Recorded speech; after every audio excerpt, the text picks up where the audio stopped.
Se ve la pantalla, ¿verdad? Se ve la pantalla, ¿verdad? Sí, se ve la pantalla. ¿Escuchan? ¿Se ve? ¿Sí? Bien.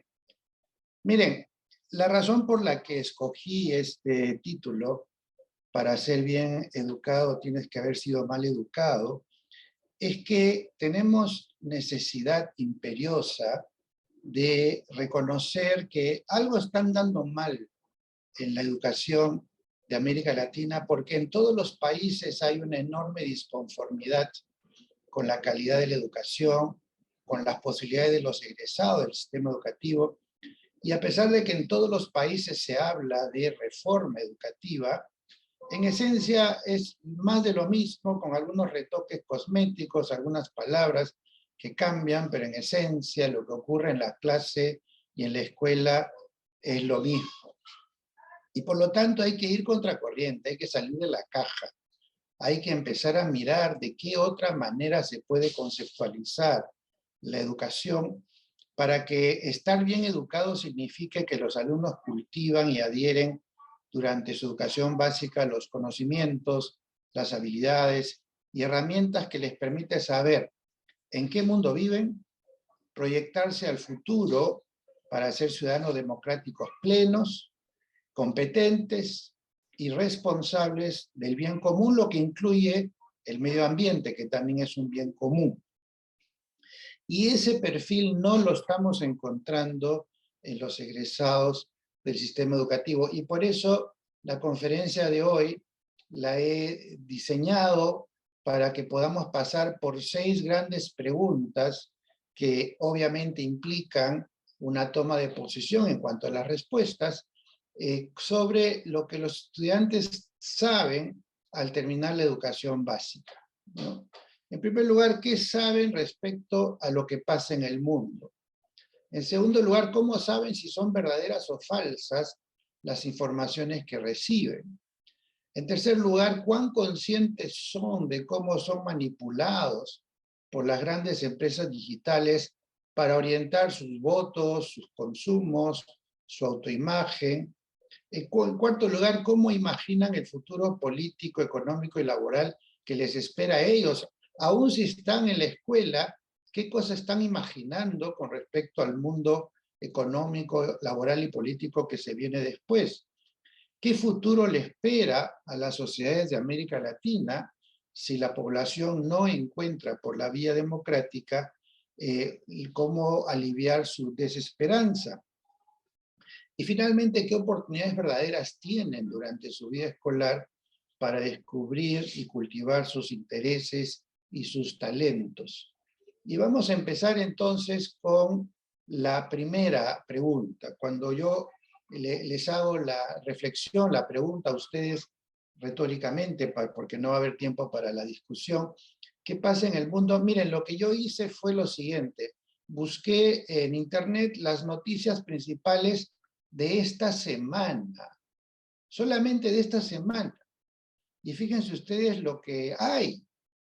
Por un lado, la COP26 en Escocia, sobre el acuerdo climático, el misil ruso que destruyó un satélite muerto, pero cuyos residuos golpearon la estación internacional, digamos, satelital internacional, poniéndola en riesgo y desarrollando toda una discusión respecto a las armas en el cosmos. Bielorrusia, que está jugando con el tema del gas y con el problema de los migrantes que quieren pasar de Bielorrusia a Polonia. Polonia no acepta y hay todo un conflicto fronterizo. Las elecciones muy poco democráticas, que digamos, de Nicaragua, que perpetúan a Daniel Ortega. La Cámara Baja de Chile, que está pidiendo el desafuero del presidente Piñera por los Pandora Papers. La oposición que gana en Argentina al peronismo, pero con la aparición de una fuerza de ultraderecha muy importante a cargo de Javier Milei, que se parece a la propuesta que en Chile podría ganar la presidencia con el candidato José Kast. Facebook decide cambiar de nombre a Meta para cambiar su imagen y su proyección al futuro, y estamos hablando de la tercera dosis de la vacuna para estar inmunizados. Y todo esto ha ocurrido solamente esta semana. Algunos procesos vienen de antes, pero me pregunto, si este es el mundo en el que vivimos, ¿cuánto saben de eso nuestros alumnos? ¿Cuánto discuten de esto los alumnos en clase? ¿O hasta qué punto los alumnos están tan ocupados con el pasado que no tienen idea de lo que pasa en el presente y mucho menos de lo que ocurre en el futuro? Un segundo tema que me parece relevante es cómo van a saber si son verdaderas o falsas las informaciones que circulan por los medios, la prensa, pero principalmente las redes sociales. Y entonces hay tantas noticias falsas, contradictorias o desactualizadas en Internet que los estudiantes deberían saber cómo indagar científicamente para encontrar las fuentes de información más confiables y cómo dilucidar entre posiciones discrepantes, cosa que es muy necesaria en estos tiempos. Hay un enorme presupuesto que se invierte en publicidad falseada o escondiendo efectos secundarios, especialmente para alimentos, cosméticos, medicina, farmacéutica, con todo tipo de artimañas que engañan a la gente. ¿Y cómo uno sabe qué cosa hay de cierto en lo que me están diciendo? Si nosotros analizamos, por ejemplo, productos que eran consumidos, incentivados por la publicidad, hasta que se descubrió que producían enfermedades. Tenemos el famoso tabaco mentolado para las mujeres embarazadas, el consumo de mantequilla para que los niños estén sanos, el uso de asbesto para conservar el calor del hogar, estas voces que decían que las vacunas producen autismo. Todo ello ha sido descartado por la ciencia conforme avanza la investigación. Acabamos de ver también el caso de la hidroxicloroquina, que al principio se usaba para combatir el COVID hasta que se planteó abiertamente de que no solamente que no sirve, sino que tiene efectos secundarios muy riesgosos, por lo que no hay que consumirla. O esta noticia de que consumir vino, una o dos copas de vino, cerveza al día es bueno para la circulación de la sangre, hasta que el New York Times mostró una investigación que decía de que en realidad el alcohol hace daño, aún en la forma de vino, y que las investigaciones que decían que eso es buena para la salud estaban financiadas por empresas que vendían precisamente productos alcohólicos. Y entonces, en este mundo, ¿cómo sabemos qué es cierto y cómo los alumnos se preparan para eso?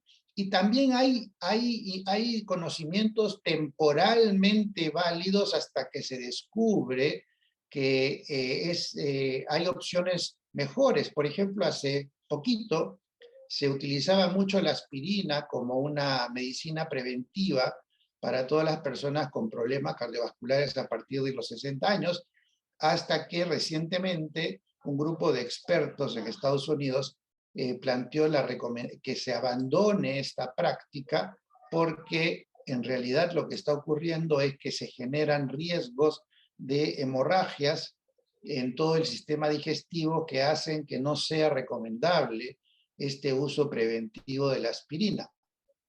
Nuevamente tenemos nosotros una situación en la cual hay una, digamos, posición validada por la comunidad científica, pero que su versión más actual más bien descarta la recomendación anterior.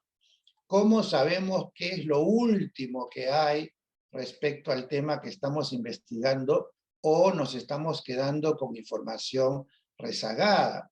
También hay situaciones de posiciones científicas contradictorias. Por ejemplo, con relación a la pandemia, habían dos escuelas de pensamiento muy distintas. La norteamericana, en la que estaban las universidades como Harvard, Oxford, Stanford, decían que no hay que hacer confinamientos hasta alcanzar la inmunidad colectiva y más bien permitir que las sociedades se adapten y funcionen con normalidad para no generar efectos negativos en el desarrollo económico y social.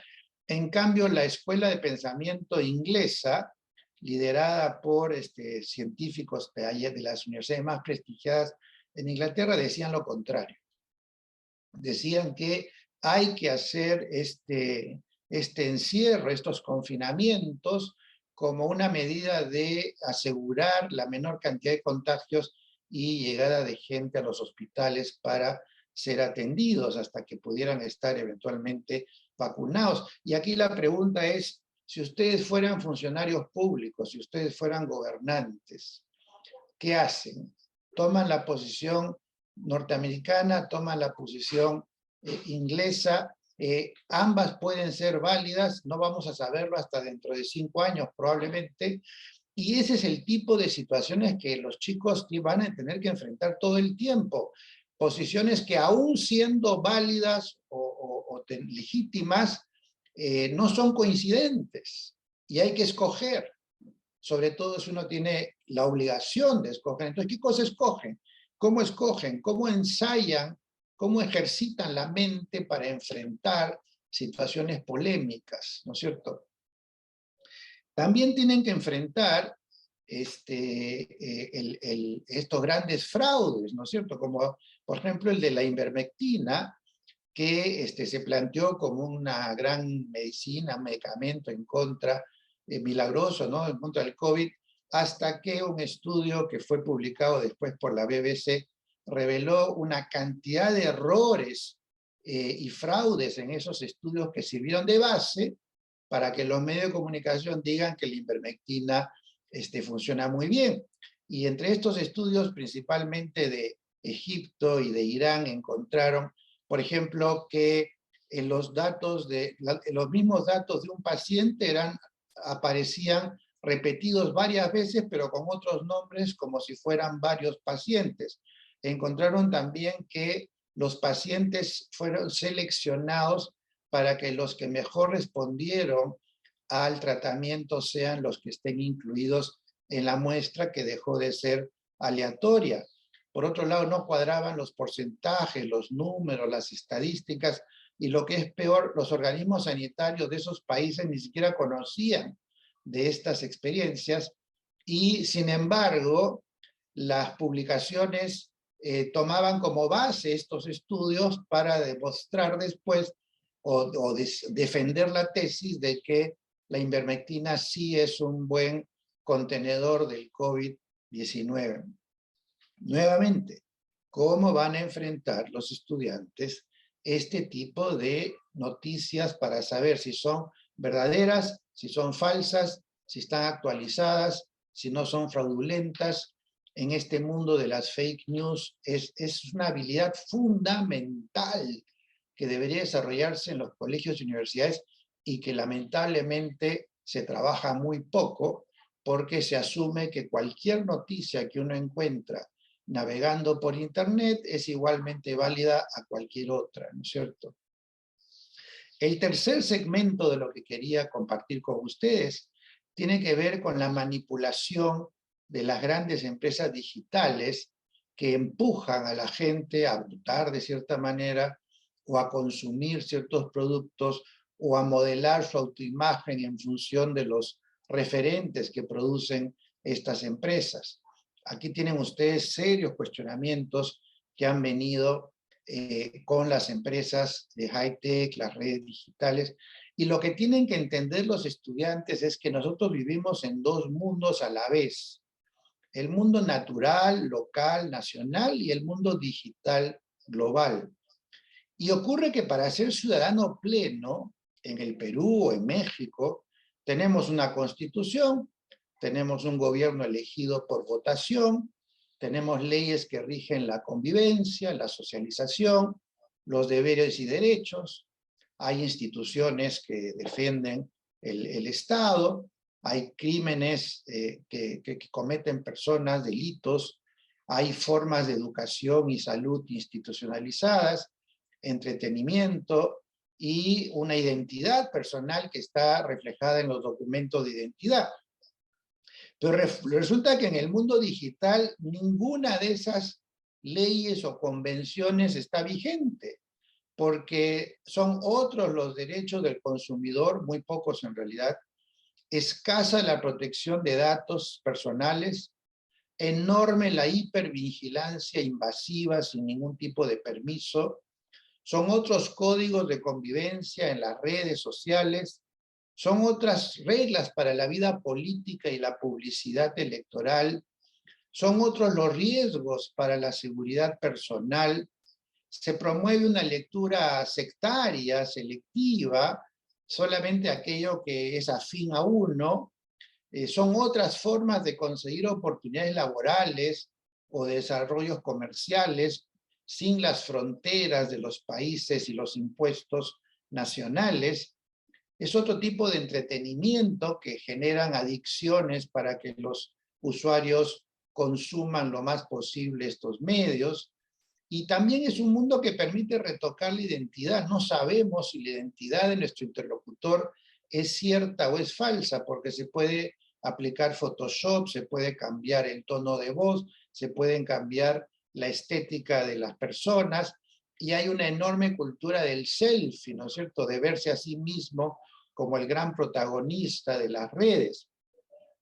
Y lo que les interesa a las redes y estas empresas plataforma es que el consumidor no piense, que consuma, que reaccione de inmediato a las ofertas, que viva el corto plazo, que consuma información sin verificar. Además saben que el conflicto vende y procuran de alguna manera exacerbar las tensiones y los conflictos. Y esto de acá, nuevamente me llega la pregunta, ¿cuánto de este mundo, este segundo mundo digital, entra a la escuela para que los estudiantes se formen con los valores, los criterios, las actitudes, las alertas, la seguridad necesaria para poder lidiar con esto? Y les he querido traer un par de ejemplos de cómo funcionan, por ejemplo, estas maneras de usar los datos para empujarnos a consumir lo que las redes decidieron que debemos consumir, porque hay un publicista detrás que está pagando para que las redes hagan eso, ¿no? Supongamos que Pedro visita páginas de YouTube y le gusta ver constantemente, por ejemplo, bicicletas, carreras de bicicletas, eventos en los que hay bicicletas, etc. Se recoge esta información, se entiende de que este es un joven que podría estar interesado en comprar una bicicleta e inmediatamente le mandan una publicidad de una bicicleta de cierta marca para que él, digamos, se anime a comprar no solamente de inmediato, sino esa en particular. Otros sistemas como el de Netflix, por ejemplo, imagínense ustedes que hay una persona que está mirando esta película, esta otra, esta otra, esta otra, esta otra, ¿no es cierto? Entonces, recogen todos esos datos, deducen qué le gusta a esta persona y le mandan la publicidad para que siga consumiendo aquello que a los productores de estas películas les interesa que se consuma. O vamos a ver, por ejemplo, que hay personas que les encanta visitar páginas o ver imágenes, sea de chicas guapas o de muchachos guapos, etc. Y entonces la plataforma detecta cuál es la inclinación, los gustos, las preferencias de la gente, y entonces les pueden mandar la publicidad para aquellos que gustan de ver a las chicas, distinta a la de aquellos que les gusta ver a los muchachos. Y de esta manera van manipulando, usando la información que tienen de cada uno para orientar el consumo de productos como mejor les parezca. Y Facebook fue objeto hace poco de una importante denuncia de una ex empleada de Facebook, Frances Hogan, que en el Wall Street Journal y luego en 60 Minutos afirmaba que Facebook intencionalmente alienta el divisionismo, la polarización y atenta contra los valores democráticos. Y utilizan los algoritmos para exacerbar tensiones, para amplificar el odio para desinformar y con eso generar inestabilidad política. Acá tengo un ejemplo, supongan ustedes que ustedes son aficionados al equipo de fútbol de Chivas y entonces les van a decir que los jugadores de América usan drogas prohibidas para mejorar el desempeño. Y si ustedes son aficionados del equipo de América, les van a decir que los dirigentes de Chivas están comprometidos con sobornos al árbitro. Ambas son noticias falsas, sin embargo, se les hace circular para generar pasión, para generar una exacerbación de las emociones, para que la gente quiera consumir, quiera saber más, quiera chatear, quiera más información. Toda esa tensión vende porque implica más consumo de redes y más colocación de publicidad y mejor negocio para las plataformas. Pero aplicado al mundo político implica también una constante polarización. Otra cosa que denunció esta señora fue que Facebook estaba dañando la autoimagen de las adolescentes y que una buena cantidad de adolescentes, después de consumir las imágenes que le coloca Facebook, agravan sus sentimientos suicidas y se complican la vida con desórdenes de alimentación, usando a Instagram como el vehículo para expresar el odio que ellas tienen a su cuerpo y las posibles soluciones. Y entonces tienen ustedes, por ejemplo, esta chica a la izquierda que escribe en WhatsApp o en Instagram: me siento horrible, me siento mal, no me gusta el cuerpo, y se dan cuenta que ella todo el tiempo está mirando imágenes de chicas que tienen un cuerpo muy, muy esbelto, muy, muy simpático, muy guapas, etc. Primero, digamos, se dan cuenta que tiene esta distorsión, esta expectativa, y le empiezan a mandar publicidad de dietas, publicidad de lecturas que tienen que ver con el cuerpo, con las dietas, etcétera. Y este efecto de ofrecerle a esta chica imágenes de cómo ella podría llegar a tener el perfil deseado, en muchos casos, si le resulta inalcanzable, terminan eliminándose, y si creen que tienen que tener ese mismo cuerpo, dejan de comer o se vuelven bulímicas y adquieren un desorden de alimentación. Y lo que decía esta persona, esta Frances Hogan, es que Facebook sabe todo eso y sin embargo lo hace al propósito porque eso vende. Nuevamente la pregunta es: ¿cuánto de esto saben los alumnos? ¿Cuánto de esto se trata en la escuela para que ellos puedan tener una alerta y un conocimiento de cómo funcionan las redes, que tienen esta vocación de polarizar, ¿no es cierto? Que las cosas son o verdaderas o falsas y tienden a empujar a las personas hacia uno o dos, el otro lado, para que consuman constantemente información, porque mientras más fanáticos son, mientras más se adhieren a una posición, más emoción le colocan a sus posts, a sus columnas, a sus búsquedas, etcétera, que cuando el ambiente es más calmado. Inclusive esto lleva a tal nivel de polarización que en muchos casos tenemos líderes políticos que dicen mentira y media, barbaridad y media en sus discursos populistas de campaña, y sin embargo en esta actitud de fanatismo a favor o en contra, de adhesión ciega, casi fanática a su líder, mucha gente empieza a hacer caso y a cuestionar los saberes de los expertos científicos, médicos, etcétera, que obviamente consideran que estos dichos son absurdos. Sin embargo, las personas fanáticas dejan de creerle a los científicos y básicamente se alinean con la posición de líder al que están siguiendo. El cuarto punto, el cuarto concepto que quería compartir con ustedes tienen que ver con cómo imaginan el futuro político, económico y laboral que les espera una vez que terminen el colegio. Y en este sentido, lo que hay que tener claro es que el futuro no es consecuencia lineal del pasado. Hay que estudiar el futuro que va a venir, que muchas veces no se parece en nada al pasado. Yo uso aquí la metáfora del futbolista, del volante que quiere pasarle la pelota al compañero para que meta gol. El volante no se fija dónde estuvo el compañero segundos atrás. Ni siquiera le va a poner la pelota en la posición donde está ahora. Le va a poner la pelota en la posición donde él espera que el compañero llegue dentro de unos segundos para poder tener la ventaja y meter el gol. Es decir, es un pase al futuro, no es un pase al pasado, ni siquiera al presente. Él tiene que intuir por dónde va a estar el delantero y entonces le manda la pelota para que el delantero llegue a ese punto y tenga la ventaja para meter el gol. La analogía sirve para preguntarnos si en educación hacemos lo mismo. Si en educación estamos tratando de que los alumnos vayan preparándose para el futuro o los estamos preparando, educando para lo que se acostumbraba en el pasado.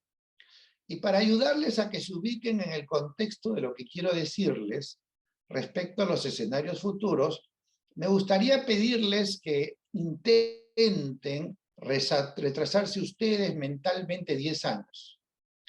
Traten de imaginar que ustedes están en el año 2011 y se tienen que imaginar en el 2011 qué va a ocurrir en los próximos 10 años, hasta el 2021.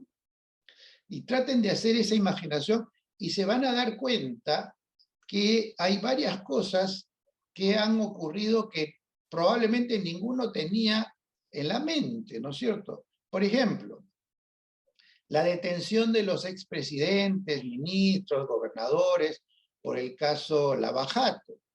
En el caso peruano, el suicidio de Alan García.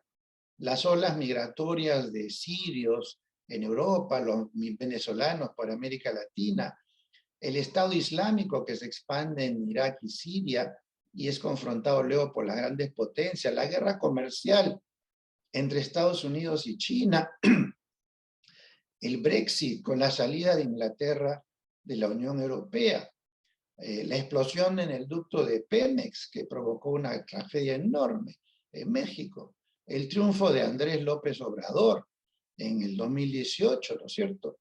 La cantidad de convulsiones sociales que estamos viendo en Chile que obliga a cambiar de constitución, las FARC en Colombia, la caída de Evo Morales en Bolivia, su retorno posterior, estas democracias autoritarias que tienen cada vez menos de democracia, como la de Estados Unidos, la de Bolsonaro, Bukele, Ortega, los Castro, Maduro, etc.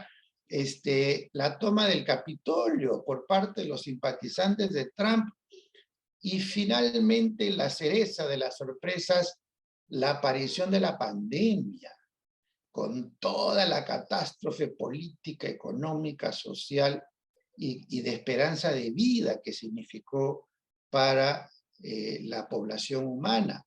Y entonces la pregunta es, si todo esto era tan difícil de predecir e imaginar, ¿por qué pensamos en una educación que sí supone que sabemos cómo van a ser los escenarios futuros? Porque la manera como estamos formando a nuestros alumnos es una manera muy lineal, muy predecible. Les estamos haciendo cosas que son útiles para ahora o para ayer, pero no para mañana. Ese mañana incierto, ese mañana que no se puede conocer, ese mañana que no se puede saber cómo será, aunque podemos identificar algunas tendencias que son las que deberían entrar en la escuela como escenarios posibles, no como una realidad definitiva, sino como una realidad posible, y entonces uno se anticipa tratando de entender cómo sería el mundo bajo tales o tales condiciones.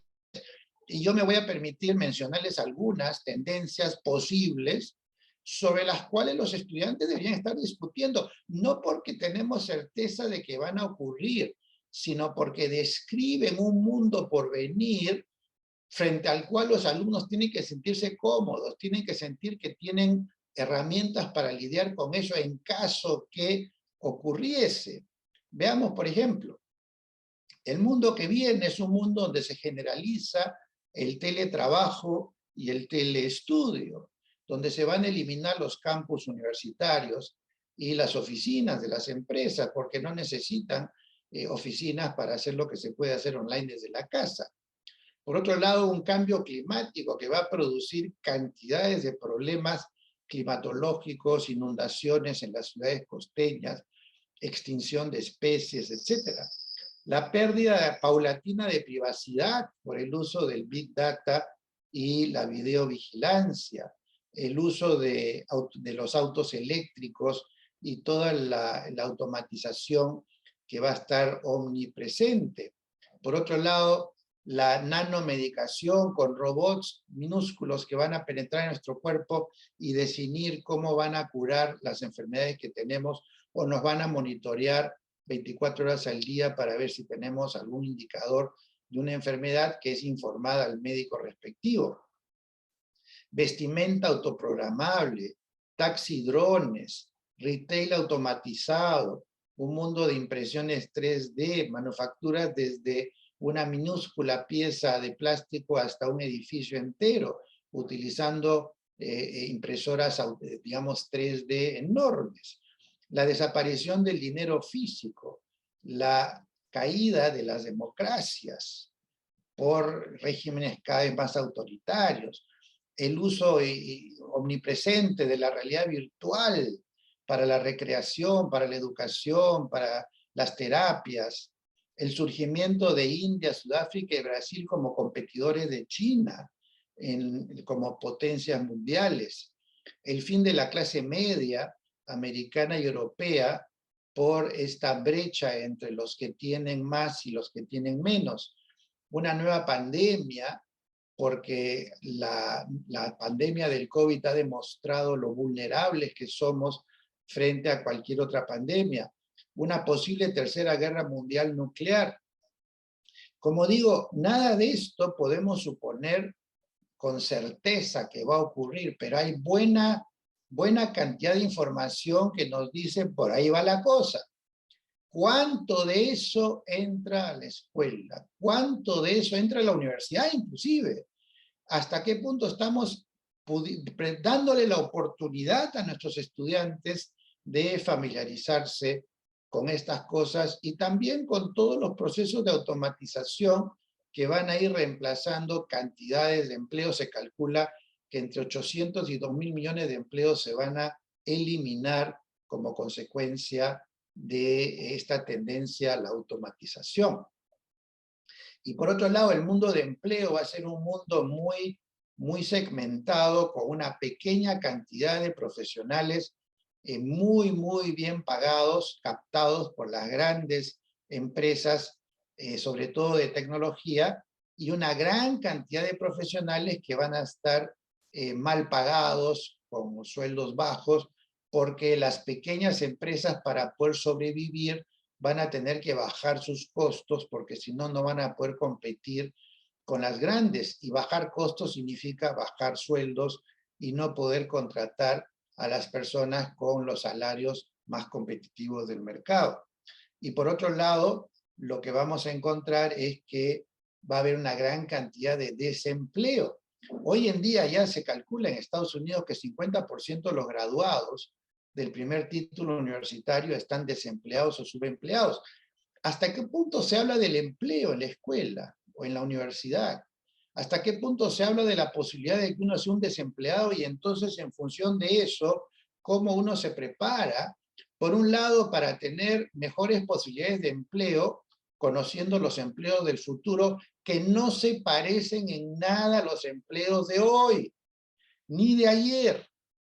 Aquel que siga pensando que basta estudiar derecho o ingeniería o arquitectura, etcétera, ya tiene resuelta una buena profesión, está en la luna, porque las profesiones del futuro, todas ellas van a ser interdisciplinarias, van a estar muy conectadas a todos los elementos de tecnología, de inteligencia artificial, y eso nuestros estudiantes no lo tienen muy presente, que digamos.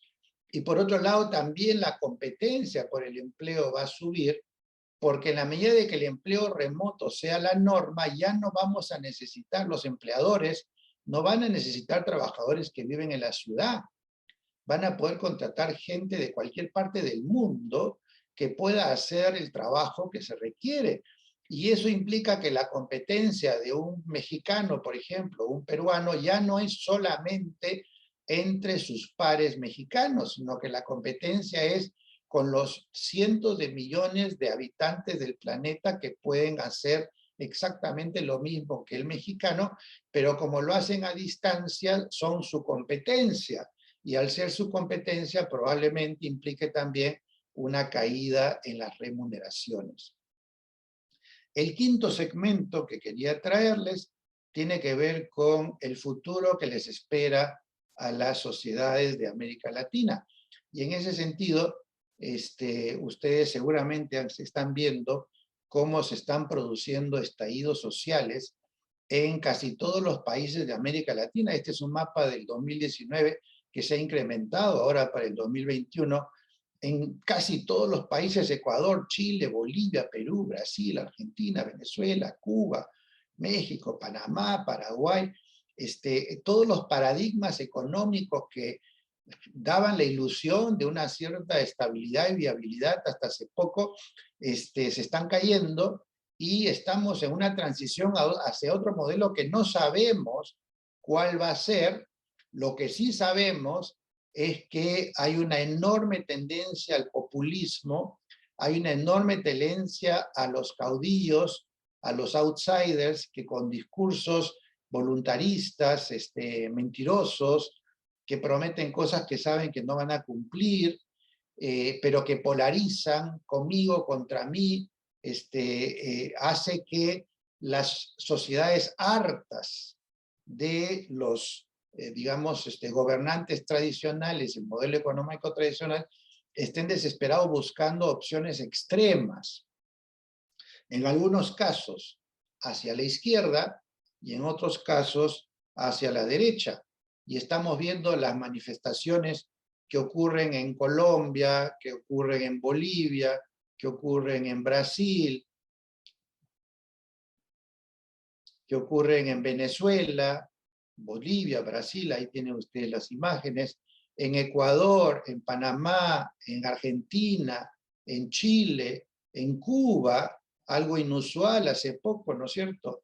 Y cómo las elecciones en los distintos países se están definiendo por posturas extremas. Acá tienen ustedes el caso de Ecuador, el caso de Chile que se viene ahora, el caso de Perú, que enfrentó a Castillo con Fujimori, los extremos también, y el caso de Argentina, donde el peronismo pierde, se inclinan a la balanza nuevamente hacia la derecha, e inclusive la aparición de un ultraderechista como Milei, que ya tiene 17% de la votación popular. O sea, estamos encaminados hacia regímenes autoritarios, totalitarios, fanáticos, extremistas, y uno tiene que preguntarse cuál es el futuro de las democracias cuando la gente elige posiciones extremas, que generalmente son extremas porque se confrontan todos o nadie, o yo o nadie, ¿no es cierto? Esas posiciones donde hay un dueño de la verdad y todo el resto está mal, y por lo tanto hay que eliminarlos, callarlos, impedir que tengan presencia en los medios, en cualquier otra institución. Se fanatiza, se polariza, y eso no le hace bien a la democracia, por supuesto. ¿Cómo se presentan las sociedades para lo que va a venir? Y por último, ¿qué oportunidades tuvieron en su vida escolar los estudiantes para descubrir y cultivar sus intereses y talentos y disfrutar de su estancia en la escuela? Lo que tenemos que saber es que la pandemia nos ha mostrado con luna de aumento cosas que ya venían mal de antes, ¿no es cierto? Esta idea de que se aprende solamente dentro de un aula, con paredes de ladrillo, ¿no es cierto? O que los alumnos tienen que estudiar todos en el mismo tiempo, a la misma vez, las mismas horas, los mismos días del año, el mismo calendario y las mismas cohortes de la misma edad. La evaluación, ¿no es cierto?, que en el pasado estaba tan obsesionada por exámenes, tareas, notas, etcétera. Los vínculos que solían ser verticales, ¿no? Y que se ha demostrado que mientras más horizontales sean, más vinculan a maestros y alumnos. Los estándares que empujan a creer que hay una especie de talla única correcta y elimina a todos los que no calzan con esa talla única, cuando en realidad postulamos que todos los niños son distintos y por lo tanto la escuela tiene que generar propuestas que se adecúen a las diferencias y no a asumir que todos los alumnos son iguales.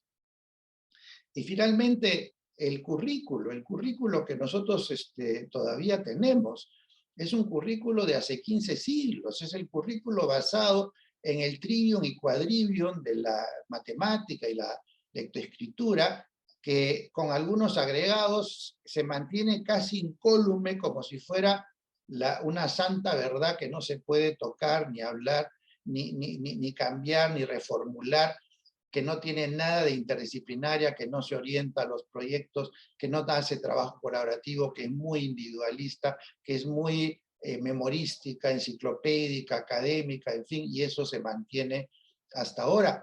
Y yo me pregunto, cuando nosotros hacemos una encuesta, acá tienen ustedes un ejemplo, una encuesta en el Perú, cuando le preguntan a la población, ¿cuáles son los principales problemas del país? Y los encuestados dicen, bueno, la corrupción, la crisis económica, la inseguridad, la delincuencia, el desempleo, la emergencia sanitaria, la incapacidad del gobierno, las colas, los problemas de transporte, el hacinamiento de las cárceles, la falta de carretera. Y yo me pregunto, ¿dónde está eso dentro del quehacer escolar? Es decir, en buena cuenta, los grandes problemas del país no entran a la escuela. Y después nos quejamos que el alumno que termina la escuela no tiene una idea del mundo en el que vive, no sabe cómo elegir adecuadamente a su candidato para alcalde o para regidor o para congresista o para presidente o lo que fuera, que se dejan llevar solamente por las emociones o los discursos populistas sin mayor razonamiento, pero si no hemos introducido los problemas de la realidad a la escuela, y yo diría que tampoco a la universidad en muchos casos, entonces ¿en virtud de qué queremos que estén preparados como ciudadanos para incorporarse militantemente a la solución de los problemas que tienen los países? Yo particularmente pienso que el currículo debe ser, el currículo escolar, el currículo mandatorio, no debe ir más allá del 30% de las áreas que hacen que una persona sea funcional para la sociedad en la que vive. Fundamentalmente matemáticas, lectoescritura y básicamente esos núcleos duros de formación que hay que mantenerlos para ser ciudadano y desempeñarse en este mundo. Pero por otro lado, hay una buena parte del currículo que tiene que adaptarse a la realidad de cada escuela, porque no basta decir tenemos un currículo descentralizado y que cada estado pueda adecuarlo a su realidad, porque finalmente cada estado puede significar 2.000, 3.000, 4.000, 5.000 escuelas. Y cada una es distinta. O si ustedes tienen dos escuelas en una misma calle, en una misma avenida, en una ciudad, una escuela es distinta a la otra, aunque están en la misma ciudad. Cada una tiene su público, su identidad, sus maestros, sus alumnos, sus preocupaciones, su entorno, sus necesidades, etc. Y solamente con un alto nivel de autonomía es que los colegios pueden decir, bueno, ¿qué cosas de la localidad voy a tomar en cuenta para que los contenidos curriculares reflejen mi realidad específica de mi escuela específica y no la de otras cientos o miles que desconocen cuál es mi realidad?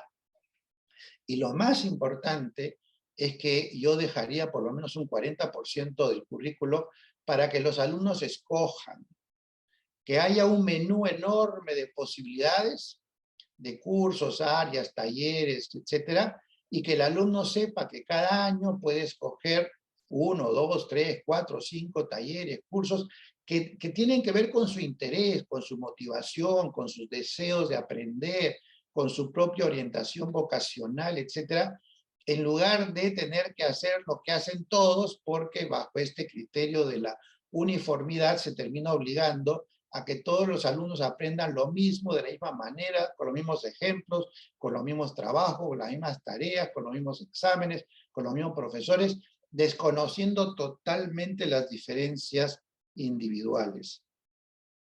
Si yo tuviera aquí resumiendo, ya para terminar y ajustarme al tiempo, yo diría que hay 8 grandes aprendizajes que nos deja la educación hasta hoy, que han sido amplificados durante la pandemia y que deberían ser replanteados con miras al futuro. La primera es esta fluidez en el mundo digital, porque todo lo que va a ocurrir en el futuro va a tener un altísimo componente digital y los alumnos tienen que ser solventes en eso. En segundo lugar, ya no basta ser ciudadanos de su propio país. Cada vez más y más el mundo es un mundo sin fronteras y uno tiene que sentirse como ciudadano global, como un ciudadano planetario, y por lo tanto tiene que saber en qué mundo vive y tiene que saber por dónde andan los problemas que pueden impactarlo, afectarlo a él.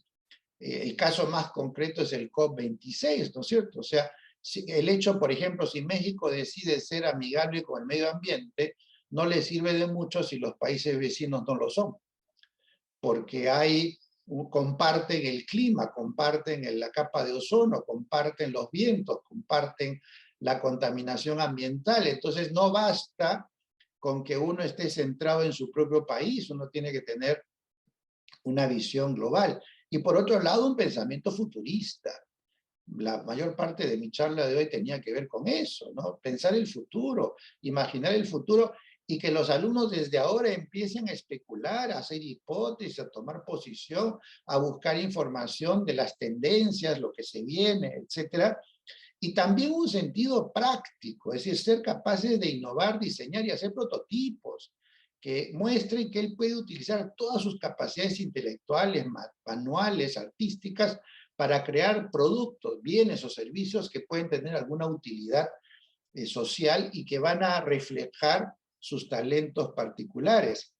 Ni hablar de las habilidades blandas, ¿no es cierto? La capacidad de ser una persona sociable, que sabe hablar, que sabe hacer presentaciones, que no se intimida frente a la adversidad, que es resiliente, que es capaz de involucrarse en situaciones nuevas, que es capaz de resolver conflictos, que es una persona estable emocionalmente.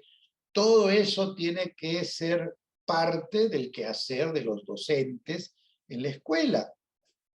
También tomar en cuenta que el estudiante, en muchas circunstancias, ya sea en el estudio asíncrono o a distancia, o más adelante cuando tenga que trabajar en cualquier parte del mundo y tenga que ser migrante, tiene que ser alguien con altísimo nivel de autonomía y autodisciplina. Y las escuelas que conocemos generalmente no fomentan la autonomía porque son escuelas a las que no les importa lo que el alumno piensa, lo que el alumno siente, lo que el alumno opina, lo que el alumno escoge. ¿Qué cosa escoge un alumno a lo largo de su vida escolar como para poder decir que él ha escogido lo que le parece mejor según su criterio y está asumiendo las consecuencias de su elección? Tiene que saber abrir puertas. Yo le llamo abrir puertas a la capacidad de reconocer cómo establecer contacto con las personas o las empresas a las que él quiere hacer conocer su capacidad de emplearse o de ofrecer un bien o un servicio, cómo comunicarse, cómo aprender a hacer redes, cómo contactar a los referentes principales del campo de actividad que a él interesa. Y finalmente, obviamente, esta capacidad de adaptación, ¿no es cierto?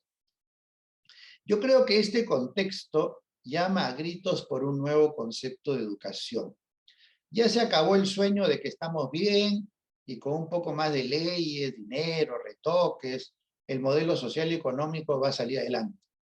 América Latina está escogiendo candidatos radicales, de los extremos de derecha o de izquierda, procurando cambiar las estructuras que permitan el acceso al bienestar de las mayorías sufrientes, carenciadas y hartas. Y una de esas escaleras que se han quedado sin peldaños para los pobres, los vulnerables y crecientemente la clase media empobrecida es la de la educación, que sigue anclada a modelos tradicionales orientadas al pasado y que no son idóneas para los retos del presente y mucho menos del futuro. Y sin embargo, la escuela difícilmente quiere moverse de este esquema tradicional que le resulta realmente muy cómodo para no cambiar nada, pero es una educación que deja fuera de juego a la gran mayoría de estudiantes que pasan por los colegios y universidades sin poder hacer uso luego del capital cultural acumulado porque está desfasado con las necesidades de la ciudadanía y el mercado. Todo el tiempo nosotros vemos encuestas a los empresarios, a los que les preguntan con respecto a los profesionales que necesitan emplear, todos se quejan que los profesionales que están en el mercado no sirven para sus necesidades de estos tiempos.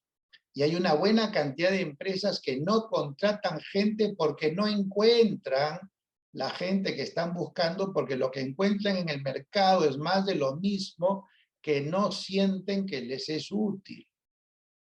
Fíjense esta paradoja. Millones de personas que quieren trabajar y no encuentran trabajo, y miles de empresarios que buscan buscan profesionales, pero no los pueden contratar porque no los encuentran en el mercado.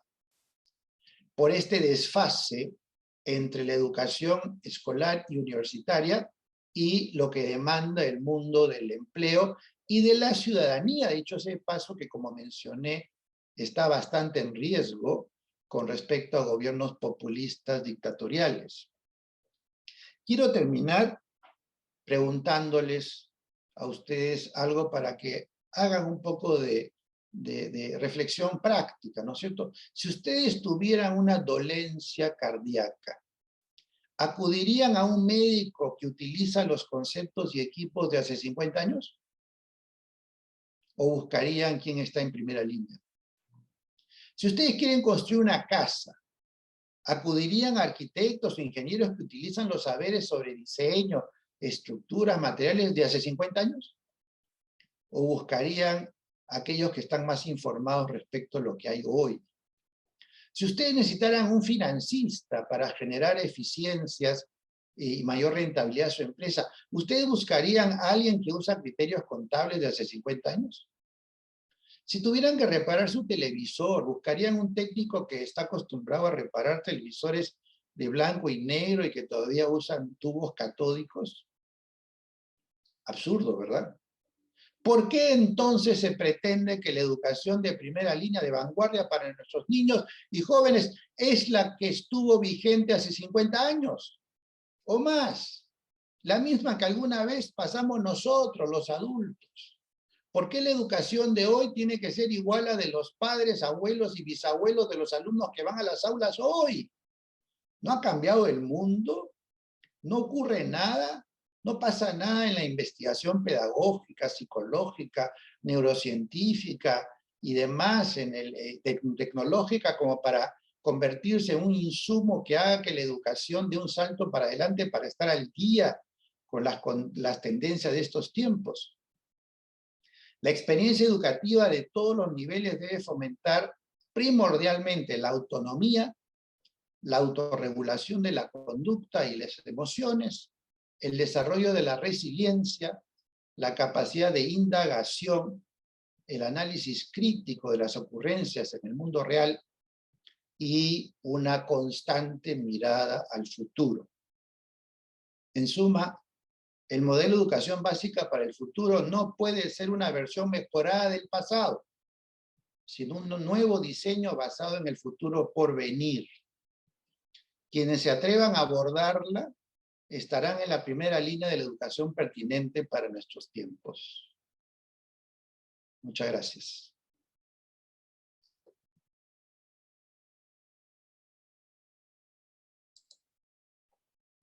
Pues muchas gracias, doctor León. Por aquí tenemos preguntas. Primero que nada, felicitaciones por las excelentes reflexiones que ha sacudido, doctor, porque de repente no tenemos esta perspectiva de la educación y simplemente marchamos hacia adelante. Una pregunta que nos hace aquí la maestra Lorena Leida Flores, de la Escuela Normal Superior del Estado de Coahuila, es, doctor Trachtenberg, ¿qué recomendaciones haría sobre qué componentes deberían de tener el currículo de las escuelas formadoras de docentes? ¿La escuela qué? Las escuelas formadoras de docentes. Yo diría que los mismos que mencioné para los alumnos y las universidades, es decir, para que un docente esté capacitado para trabajar según los parámetros que he sugerido en la charla con los alumnos, el docente tiene que haber sido formado en los mismos términos. El docente tiene que haber vivido la experiencia en el Instituto de Formación Docente de todos estos conceptos para que de esa manera él, teniéndolo como propio, lo pueda trasladar después en su conducta y sus actitudes hacia los estudiantes. El problema que hay, yo no conozco los institutos obviamente de México, pero hablando en términos genéricos, de lo que yo conozco de institutos pedagógicos y universidades, es que las escuelas de educación son muy conservadoras. Son muy conservadoras y muchos de sus catedráticos e investigadores hace tiempo que no pisan una escuela. Entonces no tienen esa vibración, esa energía. Miren, yo hasta hoy me he pasado toda la vida entrando a clases, tengo a mi cargo clases, más allá de mi rol de líder pedagógico del colegio que dirijo, pero yo tengo clases con alumnos de cuarto de primaria, tengo clases con primero de secundaria, tengo clases con cuarto de secundaria, porque siento que si no tengo esa conexión directa con los alumnos, cómo son, cómo piensan, cómo sienten, cómo se resisten también a ciertas propuestas, cómo van cambiando su mentalidad respecto a lo que quieren hacer en la vida, etc. Entonces yo no puedo, si no tengo esa conexión, no me puedo basar solamente en lo que dicen los libros o lo que dice la academia, que tiene la gran virtud de sistematizar, pero a su vez también el gran defecto de sistematizar. Porque la sistematización, por definición, se queda con los grandes núcleos de la información, pero la especificidad que se requiere para que un profesor pueda interactuar con distintos alumnos se pierde cuando uno quiere referirse solamente a las generalidades. Entonces uno tiene que aterrizar. Y hay algo, seguramente los colegas que me están escuchando habrán notado, de que hoy en día el cambio de generación no ocurre cada 15 años. El cambio de generación ocurre cada año. Lo que les interesaba a los alumnos hoy, no les interesará el próximo año. Lo que jugaban los alumnos de hoy, no es lo que van a jugar el próximo año. Lo que motivó su angustia, su ansiedad por algo que vieron en la televisión o lo que fuera, hoy no es lo que van a producir la misma ansiedad del próximo año. Entonces, si uno no está midiendo todo el tiempo la vivencia de los chicos en la escuela, entonces como maestro uno está, digamos, indefenso para poder transmitir toda su vocación docente al servicio del crecimiento de los estudiantes. Tiene una distancia. Y si el estudiante siente que el profesor está en la luna, que el profesor no lo entiende, que el profesor no lo conoce, que el profesor no sabe lo que pasa, entonces tampoco es que tenga muchas ganas de aprender lo que el profesor le propone, ¿no? Muchas gracias, doctor, por compartirnos la respuesta. Le comparto algunos comentarios y a toda nuestra audiencia. La maestra Belinda Cárdenas nos comparte que qué difícil para las nuevas generaciones, pero nosotros los docentes no estamos aportando nada que ayude a manejar de manera satisfactoria el futuro. Mil gracias y felicidades. Le comparto también el comentario de la maestra Rocío Sandoval. Muchas gracias, doctor Trachtenberg. Excelente reflexión. Le comparto algunos más mensajes. La maestra Susana López, excelente y real información de una realidad necesaria y urgente. La maestra Gabriela González, felicidades, los maestros necesitamos seguir aprendiendo y aplicando lo que aprendemos.